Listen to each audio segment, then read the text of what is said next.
Morning. তো খুব সুন্দর একটা সকাল দিয়ে ব্লগটা স্টার্ট করলাম। মা যাচ্ছে পুজো দিতে, আজকে হচ্ছে বিপত্তারিণী পুজো, তো মা সেখানেই যাচ্ছে সকাল সকাল। তো গাইস আমি এখন বসে রয়েছি ব্যালকনিতে, আর মা তো দেখলেই যে পুজো দিতে গেছে। তো আমি খাওয়া দাওয়া করে স্নান করে সব কমপ্লিট করে তো এখন হচ্ছে বসে আছি, আর মনে হচ্ছে যে মা কখন বাড়ি আসবে, কারণ মা বাইরে থেকে আমার একটুও ভালো লাগে না, কিচ্ছু ভালো লাগে না। তো আজকে অবশ্যই একটু লেট হবে, যেহেতু আজকে লাস্ট পুজো।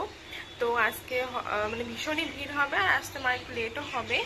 তো তো গাইজ দেখে ভাবছো তো যে মা কেন বাড়ি চলে আসছে, তো গাইজ না, মাঝখানে ব্লগটা কন্টিনিউ হয়নি, আমি ঘুমিয়ে পড়েছিলাম। তো উঠে এই ব্যালকনিতে এসে দেখি যে মা আসছে বাড়িতে। তো মা পুজো দিয়ে এসে এখানে হচ্ছে প্রসাদগুলো সব বার করছিল, আর মার কিন্তু অনেক টাইম লেগেছে। তো এখন প্রায় 2:30 বাজে, মা কিন্তু অনেকটা সকালে গেছিলো। তো ওই যে বললাম যে আজকে প্রচুর ভিড় হয়েছে, আর সব কিছু কমপ্লিট করে আস্তে আস্তে অনেক লেট হয়ে গেছিলো। আর এখানে দেখো হচ্ছে ফল প্রসাদ, আর এখানে হচ্ছে মাখো সন্দেশ। তো মা হচ্ছে যেগুলো দিয়ে পুজো দিয়েছিল সেগুলো তো মন্দিরে দিয়ে দিতে হয়, তারপরে মন্দির থেকে প্রসাদ দিয়ে দেয়, যাই হোক। আর এইটা হচ্ছে আমাদের গোপালের জন্য, তো পরে এগুলো কিনে আনলো আর গোপালকে দেবে বলে। তো এই যে হচ্ছে এটাও মাখো সন্দেশ, আর তার সঙ্গে আছে গোলাপ জামুন, এই যে। এরপর দেখো মা খুব তাড়াহুড়ো করছে, এখন হচ্ছে লুচি করবে, কারণ মা আজকে ভাত খাবে না, লুচি খাবে, তো তাই আর কি। আর এখানে দেখো হচ্ছে মেইনলি যেটা মায়ের পুজোর, ওটা হচ্ছে সুতো, লাল সুতো। তো এগুলো হাতে পরবো সবাই। তো তারপর এখানে মা চলে এসেছে লুচি করতে, দেখো কি সুন্দর। আর মায়ের হাতের লুচিগুলো এতটা সফট হয় যে শুধুই মনে হয় যে অনেকগুলো খেয়ে নেই। তো দেখো কি সুন্দর ফুলছে লুচিগুলো। তো তারপরে এটা হচ্ছে আমি নিয়ে নিলাম, আমারও ভীষণ খিদে পেয়ে গেছিলো। তো লুচি, ছোলার ডাল, আর তার সঙ্গে হচ্ছে একটা নিরামিষ তরকারি, আর তার সঙ্গে তো মিষ্টি আছে।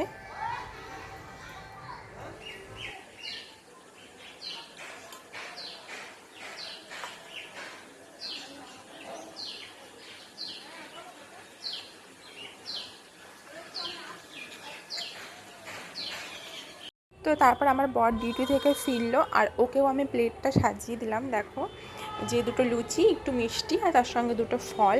আর ও মিষ্টি খেতে ভীষণ ভালোবাসে। তো এই যে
তারপরে দুজনেই আমরা সুতো পরে নিলাম, যেটা মায়ের পুজোর সুতো। আর কেন জানি না আমার সুতো পরতে না খুব ভালো লাগে, লাল সুতো এরকম।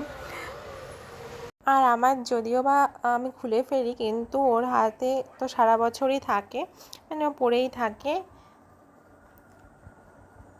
তো এই যে কমপ্লিট। তো এটা হচ্ছে সন্ধ্যাবেলা যে ফুচকাগুলো ভেজে নিয়েছি, এখন হচ্ছে ফুচকা খাবো। তো তো চলো এই ব্লগটা আমি এখানেই শেষ করছি। টাটা, আবার নেক্সট ব্লগে তোমাদের সঙ্গে দেখা হচ্ছে।